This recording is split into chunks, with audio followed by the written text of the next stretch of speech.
নমস্কার, শুভ্ররাত্রির আরও একটি সরাসরি আয়োজনে আপনাদের প্রত্যেককে স্বাগত জানাই। আপনারা জানেন প্রতি রাতে আমরা এক একটি বিষয় নিয়ে এক একটি ভাবনা নিয়ে আপনাদের সঙ্গে কথা বলি এবং প্রতি রাতের এই আয়োজনগুলো থেকে আমরা আপনাদের একেবারে নিয়ম করে বলতে চাই যে আমরা আপনাদের সঙ্গে চাই, আমরা এপার থেকে ওপারে যাই এবং আপনারা ওপার থেকে এপারে আসেন।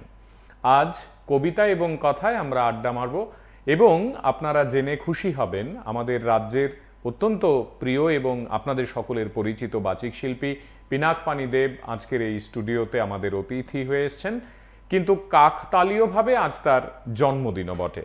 আগে থেকেই আমরা তাকে অনুরোধ করেছিলাম আজকের এই দিনটিতে তিনি এসে কবিতায় কথায় আমাদের সঙ্গে গল্প করবেন, কিন্তু দিন যেমনভাবে মিলে যায়, আজ তার জন্মদিনে স্টুডিওতে অতিথি আমাদের সঙ্গে। তিনি মূলত কবিতা উচ্চারণ করবেন এবং তিনি অবশ্যই তার জীবনের নানা ছোট ছোট ঘটনাবলী আমাদের সঙ্গে ভাগ করবেন। আপনারাও তার সঙ্গে কথা বলতে পারেন, আপনারা যারা তাকে চেনেন জানেন এবং এই শহরের গুণীজনেরা আপনারা প্রয়োজনে টেলিফোন করে তাকে জন্মদিনের শুভেচ্ছাও জানাতে পারেন। পিনাকদা, প্রথমে এই শুভ জন্মদিন এবং অনেক অনেক ধন্যবাদ তোমাকে।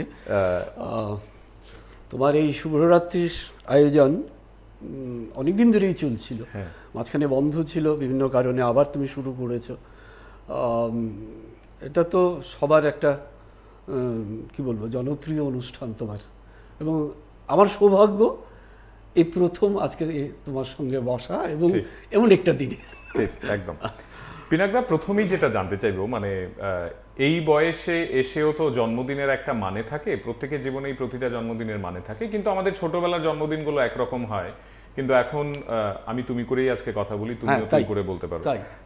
মানে আমাদের প্রত্যেকেরই ছোটবেলার জন্মদিনগুলো একরকম হয়, বড় হলে একরকম, কলেজ লাইফে জন্মদিন একরকম, তারপর চাকরি জীবনে একরকম, এবং তুমি পেশাগতভাবে একজন শিক্ষক, প্রধান শিক্ষক টু বি ভেরি স্পেসিফিক, এবং স্কুলে ছাত্রছাত্রীদের সঙ্গে, শিক্ষক শিক্ষিকাদের সঙ্গে তোমার সারাদিন কেটে যায়, তারপর সাংস্কৃতিক নানা কর্মকাণ্ড।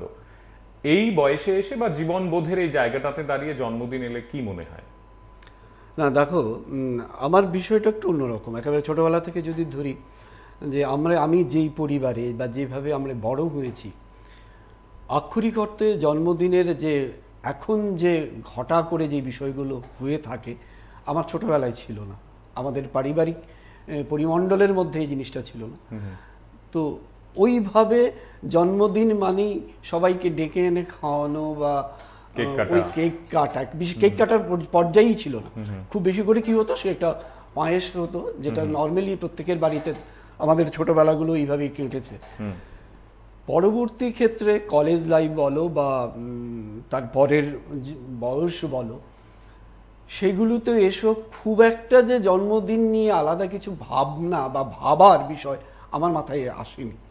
যেটা এসছে এখন ইদানিং কিছু হচ্ছে, সেটা হচ্ছে এই যে ছেলে মেয়েগুলো আছে, কবিতা লোকের আমার সংস্থার যারা আছে, সবাই মিলে ধরে কিছু না কিছু একটা করে ফেলে। আজকেও সেটা হয়েছে, ঘটনাচক্রে আজকে রবিবার ছিল, ক্লাস ছিল কবিতা লোকে, কাজে এইবার সবাই মিলে চেপে ধরেছে। বিষয়টা ওই রকম, যে একটু আগে তোমার সঙ্গে যে কথাটা বলছিলাম, যে আমার কাছে মনে হয় প্রতিদিনই তো জন্মদিন। আজকে আমার যে সিচুয়েশন, এখনের অবস্থা, আমি ঘুমানোর পর কাল সকালে আরেকটা কিছু হতে পারে। প্রতিদিনই তো আমরা এক পর ধাপে ধাপে এগিয়ে যাচ্ছি। আজকে যেটা হচ্ছে, কালকে আরেকটা নতুন কোনো অভিজ্ঞতার সঞ্চয় হবো। এই অভিজ্ঞতা সঞ্চয় করাটাই তো বয়সের ধাপে ধাপে এগিয়ে যাওয়া। ঠিক, সেটাই আমার কাছে। আমরা আজকে প্রধানত কথা এবং কবিতায় থাকবো। শুরুতে কোন কবিতা শুনবো? আচ্ছা, এই ঘটনাটা যখন এসছে, এই বিষয়টা নিয়ে একটু বলি না হয়। এটা অনেক সবারই পরিচিত একটা কবিতা, নির্মন্দগুণের স্ববিরোধী। আজকে দিনের সঙ্গে আমার সঙ্গে পুরো বিষয়টার সঙ্গে মিলে যাচ্ছে বলে সেটাকে দিয়ে শুরু করি। আমি জন্মেছিলাম এক আষাঢ় সকালে। আমি আবার বলি, আমি জন্মেছিলাম এক বিষণ্ণ বর্ষায়, কিন্তু আমার প্রিয় ঋতু বসন্ত। আমি জন্মেছিলাম এক আষাঢ় সকালে, কিন্তু ভালোবাসি চৈত্রের বিকেল। আমি জন্মেছিলাম দিনের শুরুতে, কিন্তু ভালোবাসি নিঃশব্দ নির্জন নিশি।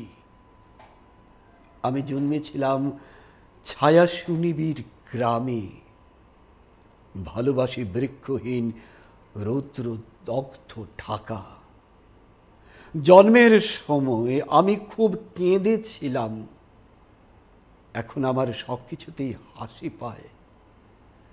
আমি জন্মের প্রয়োজনে ছোট হয়েছিলাম, এখন মৃত্যুর প্রয়োজনে বড় হচ্ছে। এটাই মনে হয় আক্ষরিক অর্থে এই বয়সে সেইটাই দাঁড়ায়। কারণ এখন যতই বয়স বাড়ছে ততই পরের দিকটা ছোট হয়ে আসছে, ওই স্পানটা ছোট হচ্ছে। ঠিক। পিনাকদা, আজকের এই আলোচনায় আমরা যেহেতু তোমাকে সঙ্গে পেয়েছি এবং এককভাবে পেয়েছি, প্রধানত এই আয়োজনগুলোতে এককভাবে পাওয়া মানে আর একটু কাছ থেকে ওই মানুষটাকে চেনা বা চেনার চেষ্টা করা। তোমার শুরুটা একটু বলবে, মানে তোমার শৈশবকাল কেমন ছিল? আমি জন্মদিনের প্রসঙ্গে যাচ্ছি না, আমি বলছি ওভারঅল, মানে তোমার বেড়ে ওঠা, তোমার মা বাবার নাম, তোমার স্কুল, তুমি কিভাবে ছোটবেলা কাটিয়েছো। খুব সংক্ষেপে বলি যে আমার বড় হওয়া, জন্ম, বড় হওয়া সব কিছুই কিন্তু আগরতলা কেন্দ্রিক, যেহেতু আমি আগরতলাতেই আমার সব কিছু হয়েছে। আমার দাদু, দ্যাট মিনস মার বাবা, বর্দলি স্কুলের একজন বিখ্যাত শিক্ষক ছিলেন, বিশেষ শিক্ষাবিদ সুধীর কুমার কর। একসময় কুমিল্লা ঈশ্বর পাঠশালার শিক্ষক ছিলেন, প্রচুর ছাত্রছাত্রী ওনার ছড়িয়ে আছে। এবং আমাদের পারিবারিক যারা রয়ে গেছেন, বাবা শিক্ষক, মা শিক্ষিকা ছিলেন, দাদু একজন শিক্ষক, এবং নট অনলি দিস, আমার মামার বাড়ির অনেকেই এই শিক্ষকতার প্রফেশনের সঙ্গে যুক্ত। তো আমি সেইভাবেই ওখান থেকে বড় হয়ে আমারও ট্র্যাকটা অটোমেটিক্যালি ওদিকে ঢুকে গেছে। এ হচ্ছে এই একটা পার্ট। আরেকটা বিষয় হচ্ছে আমার ছোটবেলা থেকে আমি ওইভাবেই বড় হয়েছি যে আমার মা গান গাইতেন। আমার মা মিউজিক কলেজ, ত্রিপুরা যে আগরতলার মিউজিক কলেজের প্রথম ব্যাচের স্টুডেন্ট ছিলেন। আচ্ছা। আমার মা পুলিন্দ বর্মনের কাছে, ওনার নামটাও আমরা শুনি, দর্শকরা শুনুক। এবং মা হচ্ছে নিবেদিতা দেব। এখনো হারমোনিয়ামটা আছে যেটা পুলিন্দ বর্মন কিনে দিয়েছিলেন, বেশরা বাড়িতে এখনো আছে। তো এটা ছোটবেলা থেকেই দেখা। এবং আমার দাদু খুব ভালো অ্যাক্রোস্টিক কবিতা লিখতেন।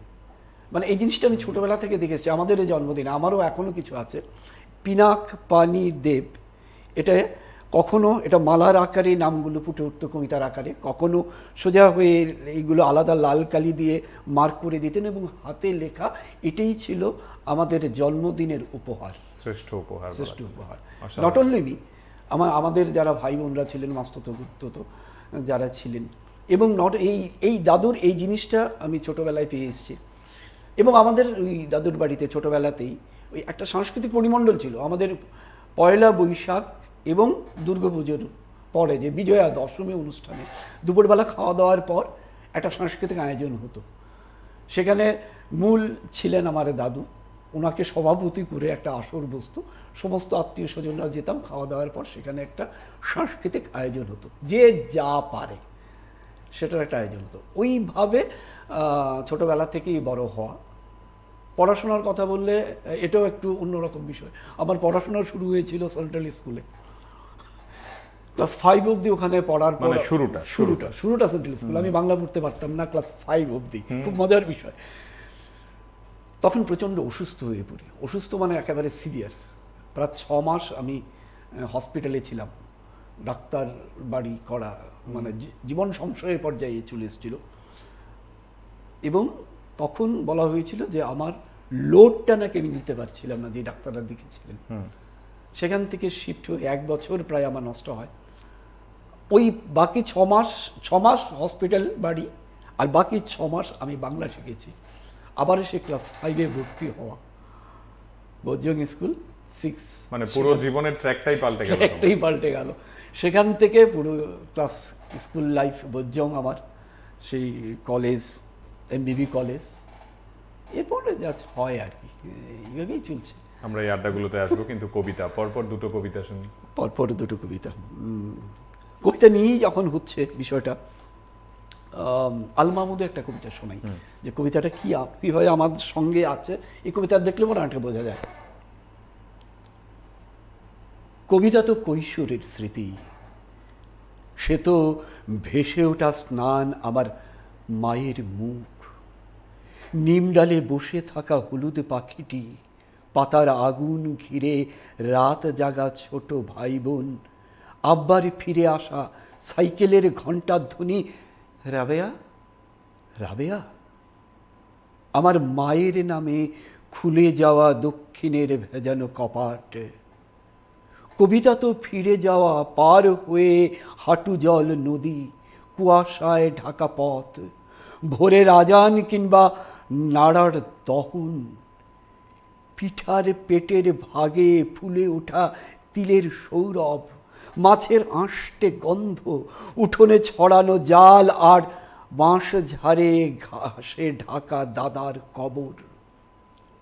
কবিতা তো 46-এ বেড়ে ওঠা অসুখী কিশোর, স্কুল পালানো সভা, স্বাধীনতা মিছিল, নিশান, চতুর্দিকে হতবাক দাঙ্গার আগুনে নিঃস্ব হয়ে ফিরে আসা অগ্রজের কাতর বর্ণনা।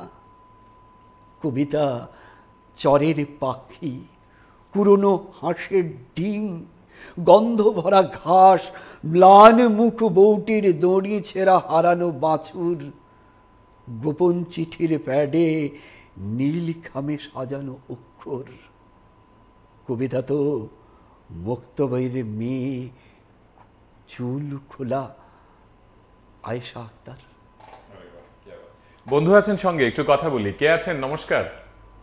নমস্কার শুভ্রদা, আমি অলোকেশ বলছি। হ্যাঁ অলোকেশ। শুভ্ররাত্রি অনুষ্ঠানে অনেক দিন বাদে আমি দেখতে পাচ্ছি মিজোরাম আইজল থেকে। তোমাকে অনেক অনেক আমার ভালোবাসা। অনেক ধন্যবাদ। আর আজকে যিনি অতিথি হিসেবে এসেছেন তাকে আর কি বলবো, শব্দ যার মুখশ্রী, কণ্ঠ যার অলংকার, তাকে আমার কিছু বলার নেই। আমার সশ্রদ্ধ প্রণাম নিও আঙ্কেল, ভালোবেসে আমরা আঙ্কেল ডাকি। আজকে আমাদের আঙ্কেলের, সবার আঙ্কেলের জন্মদিন, পিনাক আঙ্কেল। ঠিক। তো আমরা শুনে যাচ্ছি, আমরা ঋদ্ধ হচ্ছি, যেটাই শোনাচ্ছে সেটাই আমরা মন ভরে নিচ্ছি। অলোকেশ, জন্মদিনে তোমার কাছ থেকে কিছু শুনবো আমরা? হ্যাঁ হ্যাঁ, তোমার কাছ থেকে কিছু শুনবো জন্মদিনে? অলোকেশ হোক একটা কিছু। নিশ্চয়ই। আমি তাহলে, যেহেতু আঙ্কেলের আজকে জন্মদিন, তাহলে আমি একটা ছোট করে আঙ্কেলের উদ্দেশ্যে একটা জাস্ট যদি বলি। কোন আলোতে প্রাণের প্রদীপ জ্বালিয়ে তুমি ধরায় আসো, সাধক গো, প্রেমিক গো, পাগল গো, ধরায় আসো। কোন আলোতে প্রাণের প্রদীপ জ্বালিয়ে তুমি ধরায় আসো। Wish you many many many happy returns of the day uncle. খুব খুব ভালো থাকো। আর আঙ্কেলের সম্বন্ধে আমি যাই বলি সবই কম হবে। রিসেন্টলি আমাদের কবিতা লোকের অনুষ্ঠান ছিল আফ্রিকায় আমার শুরুর দিকে, এবং বিশেষ বিভিন্ন জায়গায় আমার আঙ্কেলের বলেছিল আমাকে কণ্ঠ দেওয়ার জন্য, আমি দিয়েছিলাম, দুঃসাহস করেছিলাম।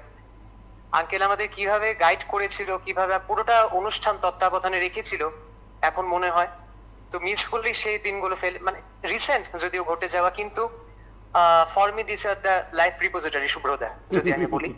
অনেক ধন্যবাদ, অনেক ধন্যবাদ অনেক অনেক ধন্যবাদ। খুব ভালো থাকিস সে অলোকেশ, খুব ভালো থাকিস। পিনাকদা, এদিকে তাকিয়ে বলতে হবে। ও আচ্ছা, ঠিক আছে। মানে এই এরাও হচ্ছে না, মানে কি বলবো, এই কিছু কিছু বর্ন ট্যালেন্ট কিছু পাওয়া যায়। এই অলোকেশটা হচ্ছে অনেকটা এই রকমের মধ্যে। মানে we are so lucky, not only me, মানে আমরা কবিতা লোক রিচফুল, এদের মতো কিছু রিসোর্স, দামাল ছেলে মেয়ে কিছু পেয়েছে, সত্যি বলি। পিনাকদা, এরপর কি শুনবো? কথা এবং কবিতা প্যারালালি, কথা এবং কবিতায় না? আচ্ছা, আমি এবার তাহলে কবিতা যখন হয়েছে, আমার কিছু পছন্দের কবিতা শোনাই যাচ্ছে, একেবারে যেগুলো সচরাচর বলা হয় না, এরকম কিছু কবিতা শোনাই। রঞ্জিত দাসের একটা লেখা, অসম্ভব ভালো। কবিতা পবিত্র লিপি, কবিতা পবিত্র লিপি, অপবিত্র হাতে তাকে স্পর্শ করো না। কবিতা লেখার আগে ঝর্ণা জলে স্নান করে এসো। কবিতা পড়ার আগে অশ্রু জলে চোখ ধুয়ে এসো। পবিত্র বস্তুতে যদি বিশ্বাস না রাখো, তবে কাব্যগ্রন্থ স্পর্শ করো না। পবিত্র বস্তুতে যদি বিশ্বাস না রাখো, তবে কবিতা লিখো না। মন্দিরে দেবতা যথা পুস্তকে কবিতা, মনের মালিন্যে তাকে অসুচি করো না, ভীষণ অনর্থ হবে তার দৈব রসে। প্রতিটি গানের গর্ভে অসুর জন্মাবে, প্রতিটি শব্দের দেহে গর্ভপাত হবে। কবিতা লেখার আগে বৃক্ষতলে ধ্যান করে এসো, কবিতা লেখার আগে ভিখিরিকে দান করে এসো, কবিতা লেখার আগে অনুতাপে দগ্ধ হয়ে এসো, কবিতা লেখার আগে অশ্রু জলে শুদ্ধ হয়ে এসো। কবিতা পবিত্র লিপি, হৃদয়ের বীজ মন্ত্র, নক্ষত্র লোকের প্রত্যাদেশ। এটা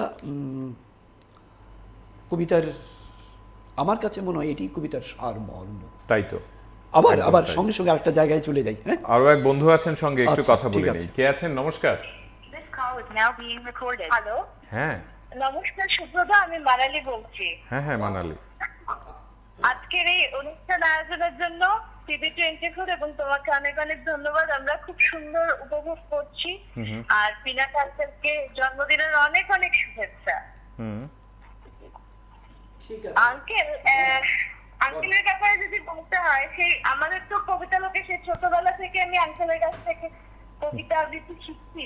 তো সেটা থেকে যদি বলতে হয়, আঙ্কেল মানে একটা অন্যরকম আদর, আর পাঁচজন থেকে খানিকটা হলো আলাদা, এবং সবসময় সব আবদার বলো বা এই সমস্ত কিছু শিখিয়ে আস্তে আস্তে কোথাও যেন মানে জীবনের যে মেইন ফিলোসফি গুলো, এগুলো আঙ্কেল খুব সহজেই শিখিয়ে দেয়। তারপর আর কিছু শুনবো আমরা, কবিতা বা গান তোমার কণ্ঠে মানালি? হ্যাঁ, নিশ্চয়ই। আঙ্কেলের একজন প্রিয় কবি, আমাদের সবার প্রিয় কবি স্বপন সেনগুপ্ত। বল। আঙ্কেলের, স্বপন আঙ্কেলের কথাতেই আজকে আঙ্কেলের জন্মদিনে উপহার দিচ্ছি। তুমি মানেই কবিতা না, তুমি মানেই শাস্ত্রের অর্থে পরিশুদ্ধ সরলতা। কোনো কিছুই তোমার বিজ্ঞাপনের অপেক্ষা রাখে না। তাহলে যত পার্বণের দিনে পিস্তলের নাকেও ভেজা সিঁদুরের ঠিক আকমত তোমার। পৌষ ফাগুনের বিদ্যে আমার সেখানেই, ছায়ার ভেতরও আমি চলতে থাকি রোদের ভেতরও। গ্রন্থি আলাদা করে পোশাক আলতা করে শারদসার জেনে ফেললেই আমার। বাহ, অনেক ধন্যবাদ। অনেক আজকে আর সময় বাড়াচ্ছি না, সবাই ভালো থেকো। ধন্যবাদ, অনেক অনেক ধন্যবাদ। জন্মদিন আরো একবার। ঠিক, অনেক ধন্যবাদ। খুব ভালো থাকিস। এগুলো বেশ বড় পাওনা পিনাকদা। একদমই বড় পাওনা। ঠিক। এবং দেখো, এই যে ট্রেনটা, এগুলো যে যা ট্রেকে আছে সে গান দিয়ে জানালো, মানালি কবিতা দিয়ে জানালো। এই এনভায়রনমেন্টটা তৈরি হয়েছে। এখনকার কেউ বলে না যে এই জেনারেশনগুলো, পরের জেনারেশনগুলো কবিতা পড়ে না, বা আমি যদি কবিতার কথাই বলে যাই, অন্য সাংস্কৃতিক অন্য অঙ্গনটাকে বাদ দিই, সেটা ভুল।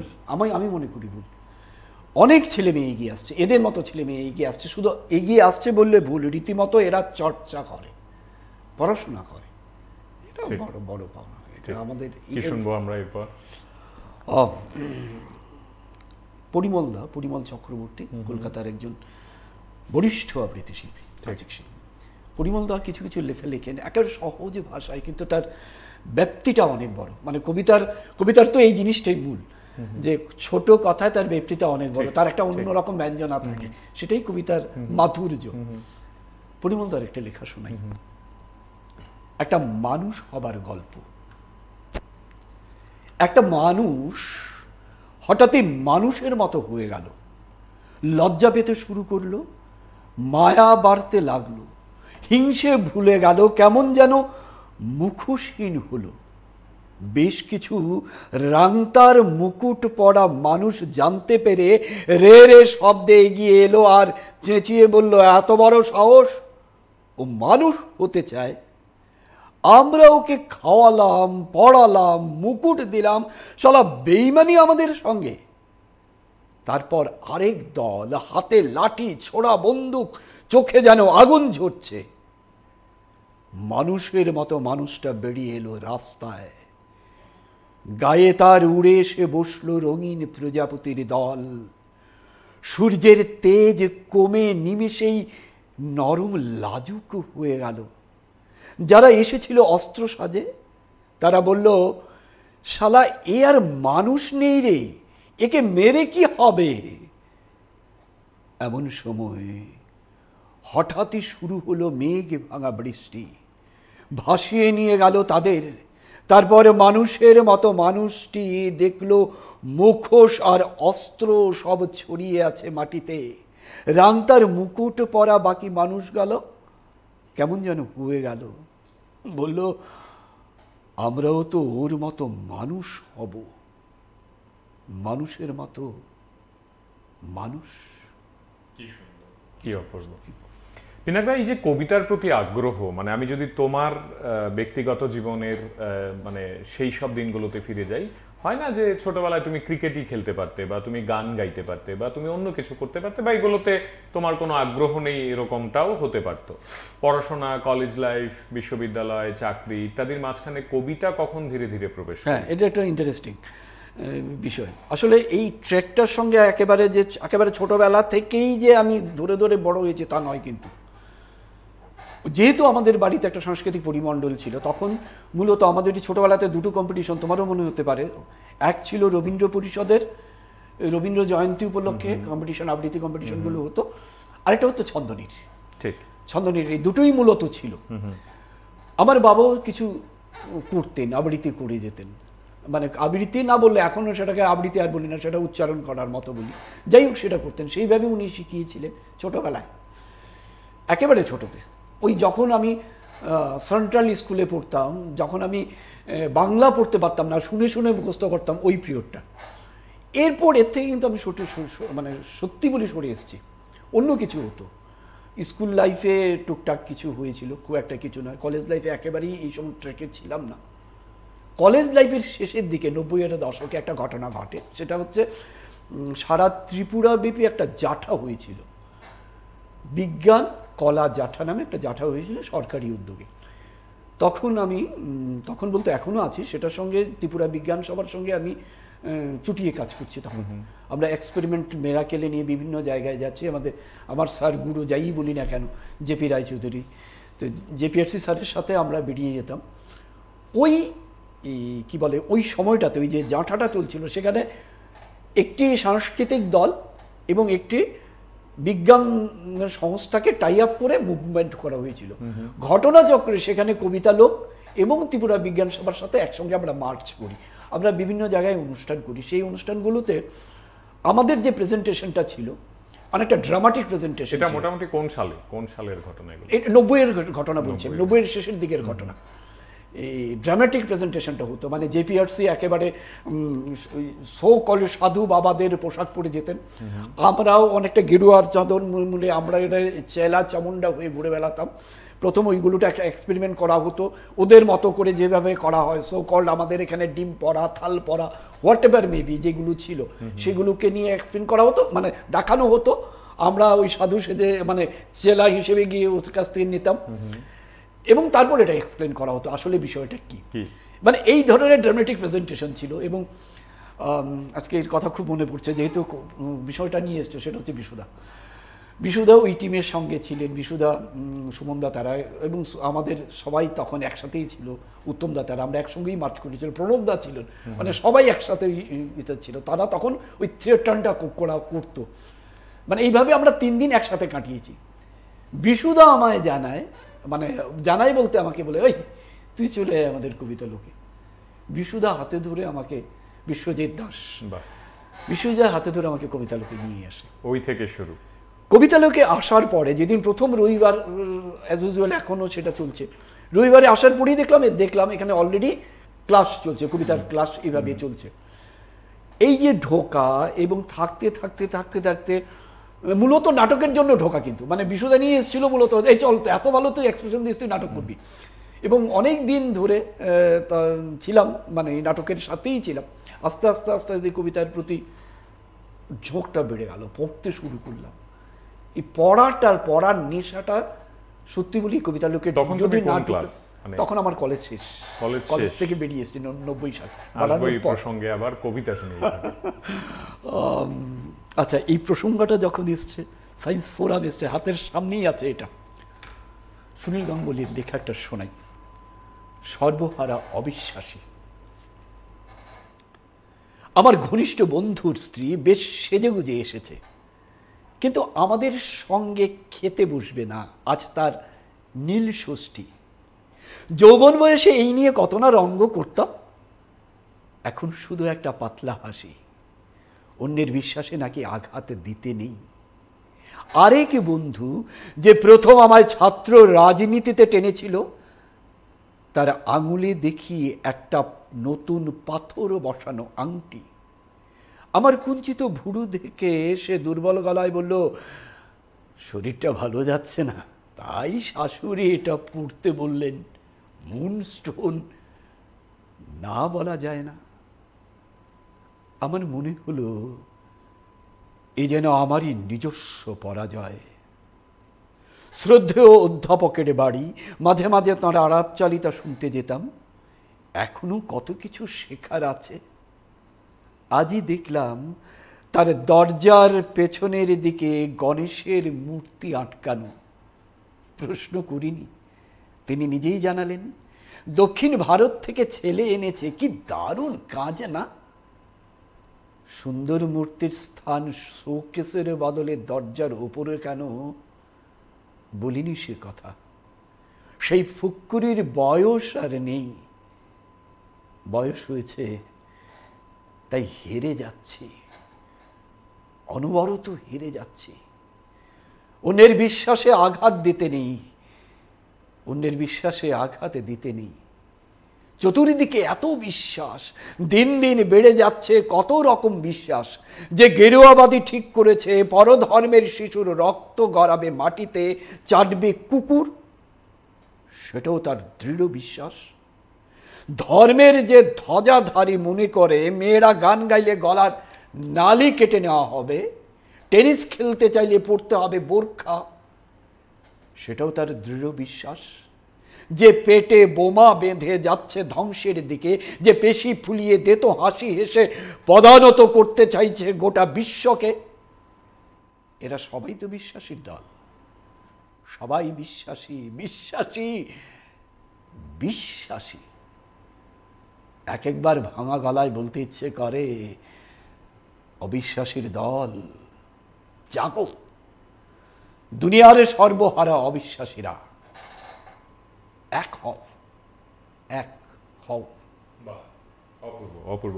এই যে পিনাকদা, আমি যদি কবিতার ভেতরে ঢুকতে চাইছি না, তাহলে আলোচনা বা আড্ডা অনেকটা এগিয়ে যাবে, কিন্তু আমি আরেকটু কাছ থেকে তোমাকে যদি চেনার চেষ্টা করি, বা আমরা যারা আজকের এই অনুষ্ঠানের অংশ, আমরা যদি জানার চেষ্টা করি, ঠিক যেমনভাবে তুমি ঘটনাগুলো বলছো সাল তারিখ ইত্যাদি দিয়ে, এই যে কলেজ জীবন, আমি আমি আমি প্রত্যেকের সাংস্কৃতিক জীবনে আমার মনে হয় কলেজ জীবনটা অন্যতম প্রাধান্য পায়, কারণ তার একটি নিজস্ব ব্যাখ্যা আছে। বন্ধু আছেন সঙ্গে, একটু কথা বলে নি ফাঁকে। কে আছেন? নমস্কার।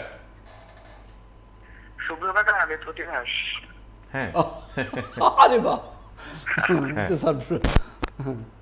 বুঝলে সুব্রতা, আজকে সারাদিনই বাবার সাথে ছিলাম।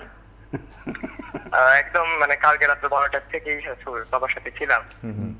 কিন্তু বাবাকে মানে আমি একবারই হ্যাপি বার্থডে বলেছি শুধু রাত্রে 12টার সময়। মানে অন্য কেউ যদি সাথে থাকতো, মানে অন্যদের বন্ধুদের বার্থডে থাকতো বা অন্য রিলেটিভদের বার্থডে থাকতো, তাহলে মানে প্রায় সারাদিনে 10-12 বার প্রায় আমি হ্যাপি বার্থডে বলে ফেলতাম। কিন্তু বাবাকে একবারই বলেছি। কারণ হচ্ছে গতবার মানে গত জন্মদিনে বাবাকে 12টার সময় খাটে উঠে বাবাকে বলেছিলাম হ্যাপি বার্থডে জড়িয়ে ধরে। বাবা আমাকে উল্টো জড়িয়ে ধরে বলেছিল, আরে ধুরু বেটা কি হ্যাপি বার্থডে, ডেইলি হইতে বার্থডে, কি যে মানে ওই ব্যাপারটা এখনো মাথায় ঘুরে। ঠিক। প্রতিভাস, মানে ছেলে যেহেতু ফোন করেছে বাবার জন্মদিনে, বাবা স্টুডিওতে আছে, প্রতিভাস নিজেও একজন শিল্প চর্চার কারিগর, সে কি কিছু করবে মানে বাবার জন্য কোনো গান বা কোনো কবিতা বা মাউথ অর্গানে কিছু? একটা গান মাথায় ঘুরছে, গাবো? হ্যাঁ হ্যাঁ, একটা গান মাথায় ঘুরছে। হ্যাঁ হ্যাঁ, হোক না।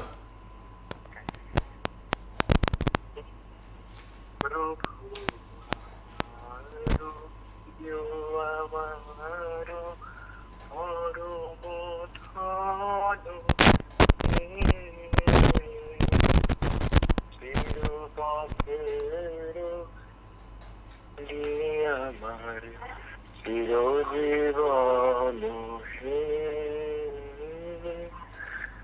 প্রভু আমার প্রিয় আমার পরম ধন হে।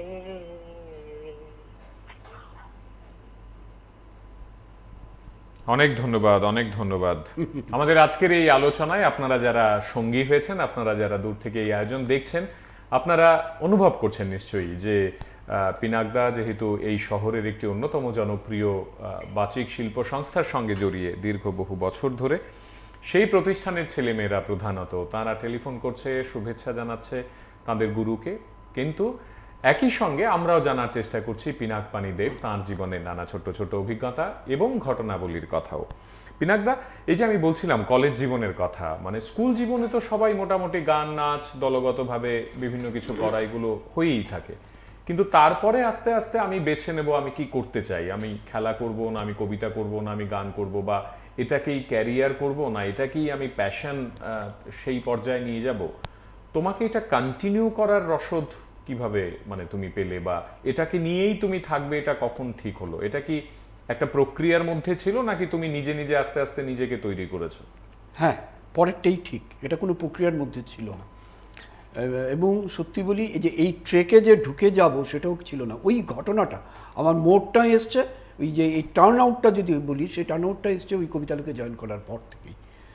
তখন থেকেই আস্তে আস্তে মানে এই ভাবনায় ভাবা, কবিতার ভেতরে ঢোকা, নাটক নিয়ে ভাবা, নাটক নিয়ে করা, তখন তো এইগুলো রীতিমতো আমরা রাতের পর রাত ওইগুলো চর্চা হতো। ওখান থেকে ভাবতে ভাবতে ঢুকতে ঢুকতে আরেকটা মানুষের কথা না বললেই নয়, সেটা হচ্ছে আমি 97 সালে চাকরি পাই। আমার প্রথম পোস্টিং হয় ধর্মনগরের পদ্মপুর। সেখানে গিয়ে যখন জয়েন করি, সেখানের অ্যাসিস্ট্যান্ট হেডমাস্টার ছিলেন কবি পীযূষ রাউত। বাহ! যার নামে, যার বইয়ে কবিতা পড়তাম, একটা কবিতা শোনানোর ইচ্ছে হচ্ছে, পীযূষ রাউতের নামটা আসাতে, তার চোখের সামনে ওনাকে পেলাম। ওনার কাছে গিয়ে আমি জয়নিং লেটার দিলাম এবং দিয়ে বলেছি যে মানুষটাকে এতদিন বইয়ের অক্ষরে নামটা ছাপা দেখতাম, তাকে সামনে এসে আমি দাঁড়ালাম। এটাও একটা দারুণ মানে ভাগ্যের ব্যাপার। এবং এই পীযূষ রাউতের সাথে ওখানে প্রায় 5 বছরের মতো আমি ধর্মনগর ছিলাম। প্রতিদিন সন্ধেবেলা ওনার বাড়িতে যাওয়া হতো এবং ওনার বাড়িতে অন্য কোনো বিষয় নয়, ওনারও একটা কবিতা বলতেন, ওনার কবিতা আমি শুনতাম, সেটার অ্যানালাইসিস হতো। এই একটা কবিতা যে বোঝার বোধটা অনেকটা বেশি তৈরি করে দিয়েছেন পীযূষ রাউত, আর একজন হচ্ছেন বৈশম্পায়ন চক্রবর্তী। এই দুজনের কথা আমার বলতে হয় যে মতটা জাগানো। আরেকটা জিনিস হয়েছিল খুব অল্প সময়ের জন্য, আমি কলেজ থেকে মানে কলেজটা শেষ করার পর খুব অল্প সময়ের জন্য কিছুদিন কলকাতায় ছিলাম, বিভিন্ন কিছু জায়গার মানে অন্য কিছু উইংসে ঢোকা যায় কিনা বিভিন্ন ভাবনা নিয়ে। সেখানে আমি অমিতাভ বাগচির কাছে 3 মাস থাকার সঙ্গ পাওয়ার সুযোগটা পেয়েছিলাম দমদমে। ওখানে কি দারুণ, কি দারুণ। বন্ধু আছেন সঙ্গে, একটু কথা বলিনি এই ফাঁকে। কে আছেন? নমস্কার। নমস্কার, আমি বিশাগর থেকে সৌরভ সিং। হ্যাঁ, স্যারকে আমার প্রণাম জানাই, জন্মদিনের অনেক অনেক শুভেচ্ছা। আমি অনুষ্ঠানটা দেখছি, আর স্যারের হাত ধরেই আমার প্রথম কবিতা লোকে আসা এবং কবিতা লোকের হয়ে নাটক করা। আর খুব ভালো লাগছে আজকে স্যারকেও দেখে এবং আপনাদের এই অনুষ্ঠানটা খুব ভালো লাগছে। অনেক ধন্যবাদ, অনেক ধন্যবাদ আপনি টেলিফোন করেছেন। হ্যাঁ পিনাকদা, কি শুনবো এবারে? এবারে যেহেতু বিভিন্ন ধরনের কথা, আচ্ছা পীযূষ রাউতের নামটা এসছে, পীযূষ দার একটা কবিতা শুনি, খুব পরিচিত কবিতা। বন্ধু আছেন সঙ্গে, একটু কথা বলুন। পিনাকদা কে আছেন? নমস্কার।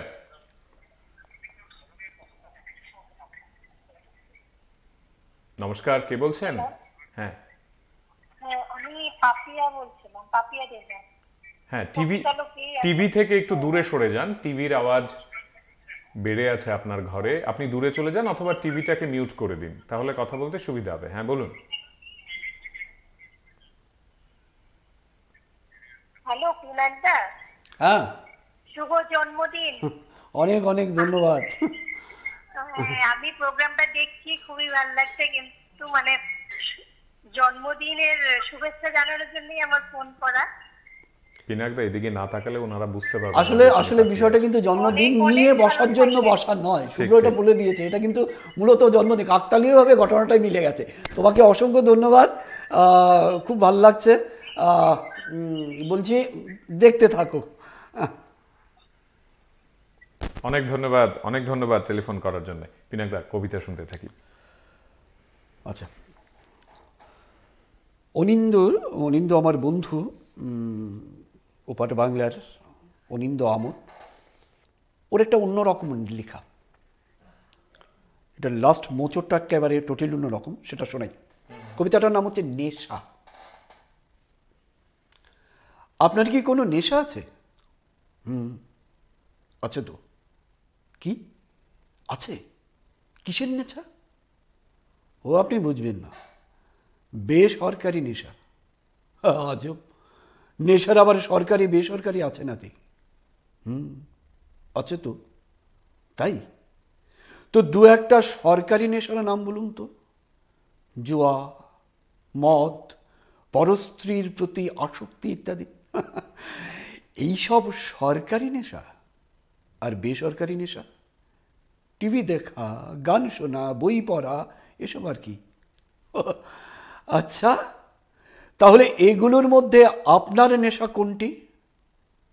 কোনোটাই না। তাহলে আপনার কি এর বাইরে অন্য কোনো নেশা আছে? আপনি ঠিকই ধরেছেন। মূলত এ দেশে বেসরকারি নেশার সংখ্যা একটু বেশি। কেন? কি কারণ? কারণ সরকারি নেশায় আইনি জটিলতা, মদ খেলে কিংবা নারীর হাত ধরে চললে এ দেশে জবাবদিহি করতে হয়, জেলে জরিমানা গুনতে হয়। এই জন্যই বোধহয় অধিকাংশ লোকই বেসরকারি নেশায় আসক্ত হচ্ছে। আপনার আসক্তির নাম কি জানতে পারি? আমার আসক্তির নাম অন্ধকার। বলতে পারেন অন্ধকারই আমার নেশা। অন্ধকার, অন্ধকারের আবার নেশা থাকে নাকি? কেন থাকবে না? এই যে আমার আছে। অবশ্য আমার আগে এই নেশায় পৃথিবীতে আরও একজনও আসক্ত ছিল, কিন্তু তিনি বহুকাল আগেই মারা গেছেন। মারা গেছে কিভাবে? ধুকে ধুকে নিশ্চয়। হায় ঈশ্বর, তাহলে তো আপনারও একই পরিণতি হবে। আচ্ছা আচ্ছা, এই অন্ধকারের নেশার মধ্যে কি আছে বলুন তো? কিছুই নেই। অন্ধকারের নেশার মধ্যে শুধু অন্ধকারই আছে। তাহলে এই অন্ধকারের নেশায় ডুবে লাভটা কি? লাভ একটাই, আমি অন্ধকারের গভীরে বসে পৃথিবীর সবাইকে দেখি, কিন্তু আমাকে কেউ দেখতে পায় না। ইস, আপনার নেশার কথা শুনে আমার কেমন একটা ঘোর লেগে গেছে। আচ্ছা আচ্ছা, ওই মানুষটা যেন কে ছিল যিনি আপনার মতো আসক্ত হয়ে ধুকে ধুকে মরে গেছে? তিনি জীবনানন্দ দাশ। এ হচ্ছে কবিতার ব্যঞ্জনা, কোত্থেকে এনে কোথায় এনে দাঁড় করিয়েছে। ঠিক এই এই এই বোধটা, এই ভালোবাসাটা যদি কারোর মধ্যে ঢুকে যায়, সে কবিতা থেকে বেরোতে পারবে না। একদম ঠিক, একদম ঠিক। আমাদের আজকের এই আয়োজনে বন্ধুরা অনেকেই লিখে পাঠাচ্ছেন সামাজিক মাধ্যমে, আপনাদের কথা একটু পড়ে শোনাই। পাপিয়া দেবনাথ লিখেছেন, বাহ শুভ জন্মদিন। রুমা রায়চৌধুরী লিখেছেন, শুভ জন্মদিন পিনাকদা। সৌরভ মোদক লিখছেন, পিনাকি আঙ্কেলকে একটা রিকোয়েস্ট করব, দুর্গা আইলো চাচা এই কবিতাটি যদি একটু পাঠ করে শোনাও। আমাদের আজকের এই আলোচনায় আরও এক বন্ধু, তিনি PB24 এর হোয়াটসঅ্যাপ নাম্বারে বার্তা লিখে পাঠিয়েছেন, আজকের এই আয়োজনটি দুর্দান্ত, দুজনকেই আন্তরিক শুভেচ্ছা জানাচ্ছি। বন্ধু আছেন সঙ্গে, একটু কথা বলি। কে আছেন? নমস্কার। নমস্কার, আমার নাম হলো সৌরভ মোদক। সবচেয়ে মানে প্রথমে আমি পিনাকি আঙ্কেলকে শুভ জন্মদিনে অনেক শুভেচ্ছা জানাই, কিন্তু একটা ছোট্ট একটা রিকোয়েস্ট থাকবে পিনাকি আঙ্কেলের কাছে। আমরা যখন আশ্রমে ছিলাম তখন পিনাকি আঙ্কেল আমাদেরকে এই কবিতাটা সবচেয়ে প্রথমে শোনাতো, দুর্গা আইলো চাচা দুর্গি রেখাম চাচি আর গুড্ডি উড়াই বুঝলা যায়। এই দুইটা কবিতা যদি আজকে শুনে তাহলে খুব ভালো হবে। অনেক ধন্যবাদ। এটা কি আদর করে পিনাকি নাকি পিনাকদা? এটা হয়ে যায়, এটা অনেকের কাছে এই বিষয়টা আমি পাই যে নামটা পিনাক থেকে পিনাকি হয়ে যায়। তো ডিউক পিনাকি আবার বানিয়ে ফেললে অনেক অন্য কিছু হয়ে যাবে, সেটা যাতে না হয়। সৌরভ এই ছেলেটার সঙ্গে ও এখন তোমার এই লাইনেই বোধহয় আছে, কাজ করছে, মিডিয়া লাইনেই কাজ করে। ও বেসিক্যালি নবগ্রামের যে নীলজ্যোতি সেবাশ্রমের ওখানের ছেলে ছিল, খুব ভালো কাজ করছে, এখন অনেক মিডিয়াতে কাজ করছে। ওখানে গেলে পরে ওখানে একটা যাওয়ার একটা অন্য বিষয় আছে, যাই হোক, সেটা ওই জন্মদিন নিয়ে বিষয়টা বলছিল না, ওটা আমার কখনোই নেই। ওই নীল একটু আগে ফোন করেছিল প্রতিবাস, ওর 1 বছর বয়স থেকে আমার জন্মদিনটা আমরা সেলিব্রেট করি ওখানে। খুবই সুন্দর। মানে এখন ওর 15 ইয়ার্স হচ্ছে, 15 বছর ধরে বাড়িতে কোনো অনুষ্ঠান হয় না, কোনো কিছু নেই, ওইখানেই হয়। ওইখানে যা কিছু খাওয়া এদের নিয়ে, ওখানে যতগুলো ছেলে মেয়ে আছে ওদের নিয়ে আমরা একসাথে খাওয়া দাওয়া করি বা যাই কিছু করি। ওখানে যাওয়ার পরে এই একটা ছোট্টখাটো অনুষ্ঠানও হয়। ওদের একটা ডিমান্ড থাকতো যে ওই দুটো লোকাল কবিতা, মানে আমাদের লোকাল ডায়লগ একটু শুনে ফেলবে। আচ্ছা চলো গুড্ডিটা শোনাই। এটা প্রবালদার লেখা, আমাদের প্রবাল বন্দ্যোপাধ্যায়ের বুল্লার গুড্ডি। মাঞ্জা দিয়া সুতাতে নাডাই লইয়া হাতে, গুড্ডি উড়ায় বুল্লাডা হুনে নাতো নাতে, আরে হুনে নাতো নাতে, সত্তা কইরা গুড্ডিডা আরও সুতা সারে, গুদ্দিটা হন মাথায় উঠে যতটুকু পারে, এমন সময় হঠাৎ কইরা কইতে গেছে আয়া, কুম্ভারে তার মাঞ্জা সুতায় একটা গুড্ডি আয়া, হেইটা দেখে বুল্লা তখন গেরাইয়া সুতা সারে, হঠাৎ কইরা বুল্লা দেহে হইল কিতা আরে, সইল সইল সইল সইল হইল 2টা গুড্ডি সুতায় সুতায় ফেসে, একটা খাইছে বান করালিয়ে একটা সরছে গাছে, তাই না দেখা দৌড়াইয়া সব আইলো কাচ্চা বাচ্চা, ডান্ডি করলো গুড্ডি ডারে উঠলো সবাই নাচ্চা। সিম্পল। বন্ধু আছেন সঙ্গে, আরেকবার কথা বলিনি, কে আছেন? নমস্কার।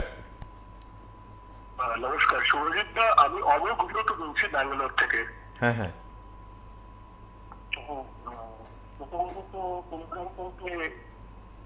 শুভ জন্মদিন জানাতে চাইবো বাংলাদেশে, ফেসবুকের মাধ্যমে আমরা এনজয় করছি এই শোটা।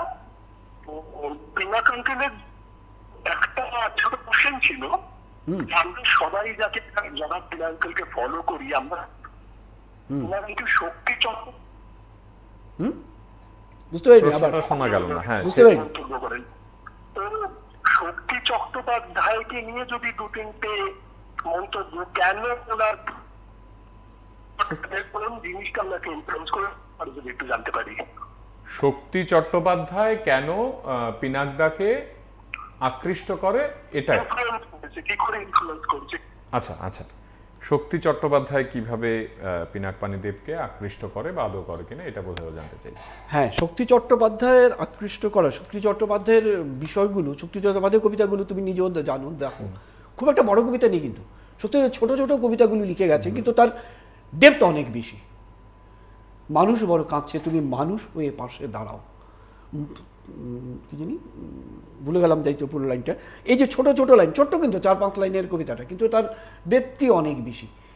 এই শক্তি চট্টোপাধ্যায়ের এই বিষয়টা খুব বেশি টানে। আর ওই যে যেই কথাটা বললাম যে কবিতার তো একটা নিজস্ব, বোধহয় শঙ্খ ঘোষের, মানে আমি যদি মনে করে থাকি, তুমি যেটা দাঁড়াও দাঁড়াও, মানুষ বড় কাঁদছে, তুমি মানুষ হয়ে পাশে, কবিতাটার নামটা দাঁড়াও, আমার মোবাইলে খুঁজলে পেয়ে যাবো। হ্যাঁ ঠিক, দাঁড়াও, কবিতার নাম শক্তি চট্টোপাধ্যায়, কনফার্ম। আর যেটা বলছিলাম যে কথাটা হচ্ছিল ওই রকমভাবে যে কবিতার তো একটা নিজস্ব ভাষা থাকে, পূর্ণিমার চাঁদে যেন ঝলসানো রুটি, এটা কবিতাতেই বলা সম্ভব, এটা যদি গদ্য হতো তাহলে এইভাবে কখনো আসতো না। শক্তি চট্টোপাধ্যায়ের কবিতার মধ্যে এই ধরনের ব্যঞ্জনাগুলো, কবিতার যে একটা নিজস্ব ভাষা থাকে, এই নিয়ে পড়াশোনা করতে হবে, করলে পরে ব্যক্তিটা বেরিয়ে আসে। এই জন্য শক্তি চট্টোপাধ্যায় আমাকে বেশি টানত, এটা ও জানে বলে।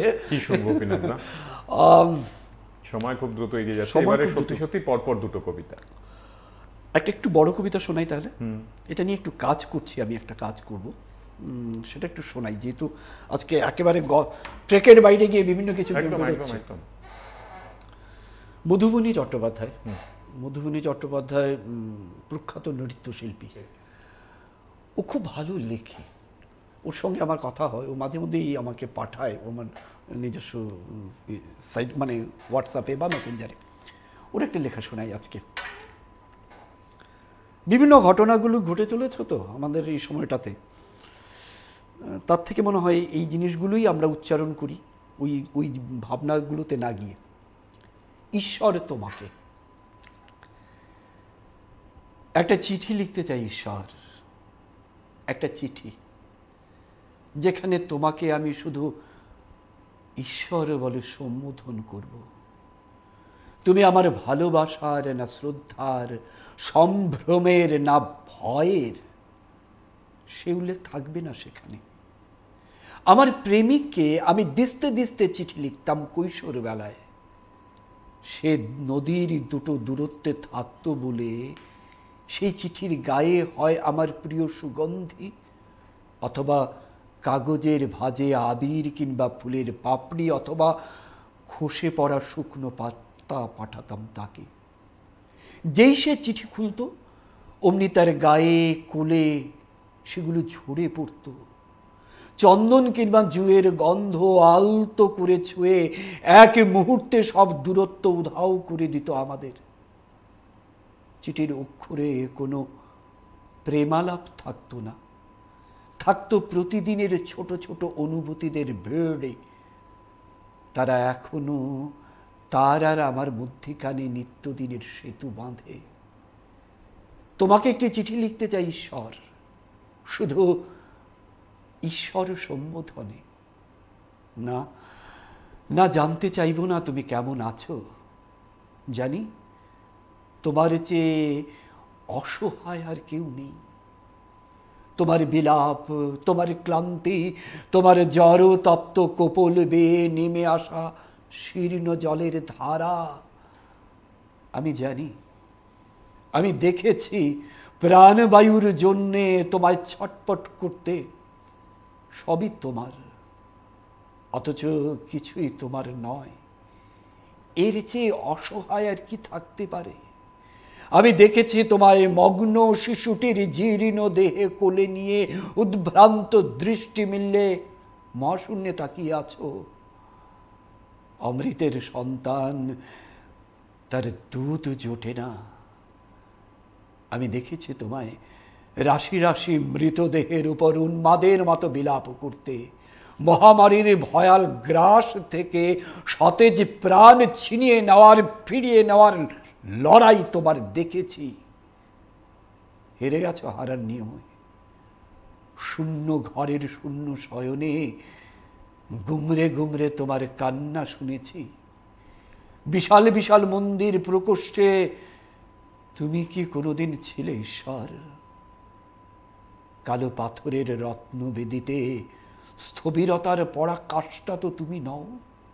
মন্বন্তর মহামারী প্লাবন পেরিয়ে দলে দলে যারা এগিয়ে চলেছে মহাশূন্যের অনির্দিষ্ট পথে, যাদের কিছু নেই, কেউ নেই ক্ষুধা ছাড়া, আর ক্ষয়ে আসা পাঁজর, নিবে আসা প্রাণ ছাড়া, তুমি যে তাদের মিছিলের অগ্রভাগে গিয়ে চলেছ মহাকালের বুকে রক্তাক্ত পায়ের চিহ্ন এঁকে। এই আকাশ, এই মাটি, এই জল, এই সাগর, এই পর্বত উপত্যকা, এই অন্তরিক্ষ জুড়ে গ্রহ নক্ষত্র উপগ্রহ, এসব তোমার হয়েও তোমার নয়। কি বিচিত্র তোমার যন্ত্রণা, কি নিদারুণ তোমার একাকিত্ব। ঠিক করেছি, তোমায় লেখা চিঠির ভাঁজে আমি তোমারই আলো মুঠো মুঠো তুলে ছড়িয়ে দেব, ভরে দেব পাহাড়ি ঝোড়োর জল, বনফুল, মখমলে শেওলা। আরো দেব এক ঝলক ঠান্ডা বাতাস, এক আজেলা মেঘ, আর বনস্পতির নরম ছায়া। যখনই চিঠিখানা খুলবে ওরা ঝরে পড়বে তোমার বুকে, কোলে, তোমার চলার পথে। চিঠির অক্ষরেরা তোমায় বলবে, জিরিয়ে নিও, একটুখানি জিরিয়ে নিও। এখন যে অনেক দূরের পথ। আরো বলবে, ঈশ্বরকেও যে মাঝে মাঝে হাঁটতে হয় হারার নিয়মে, তবেই তো জানবো তুমি আমাদেরই একজন। এই হার, এই যন্ত্রণা, এই ব্যর্থতা, এই আলো সেতু বেঁধেছে তোমার আমার মধ্যে প্রতিদিন, প্রতিনিয়ত। ভালো থেকো ঈশ্বর, তুমি ভালো থেকো। আজকে ঠিক এই দুটো শব্দ দিয়ে শেষ হোক পিনাকদা। আমরাও বলতে চাই তুমি ভালো থেকো এবং আমাদের চারপাশ ভালো থাকুক। অনেক ধন্যবাদ। আরেকবার শুভ জন্মদিন, মানে আক্ষরিক অর্থেই এই ভেবে যে তোমার প্রতিটি দিন ভালো হোক। অনেক অনেক ধন্যবাদ পিনাকদা। অনেক ধন্যবাদ। আমাদের আজকের এই আয়োজনে আপনারা যারা সঙ্গে ছিলেন আপনাদের প্রত্যেককে আন্তরিক কৃতজ্ঞতা। আগামী দিন নতুন কোনো বিষয়, নতুন কোনো ভাবনা সঙ্গে চাই আপনাদের সকলকে। শুভরাত্রির এই আয়োজন মঞ্চ থেকে আপনাদের প্রত্যেকের জন্য রইল শুভকামনা। শুভরাত্রি।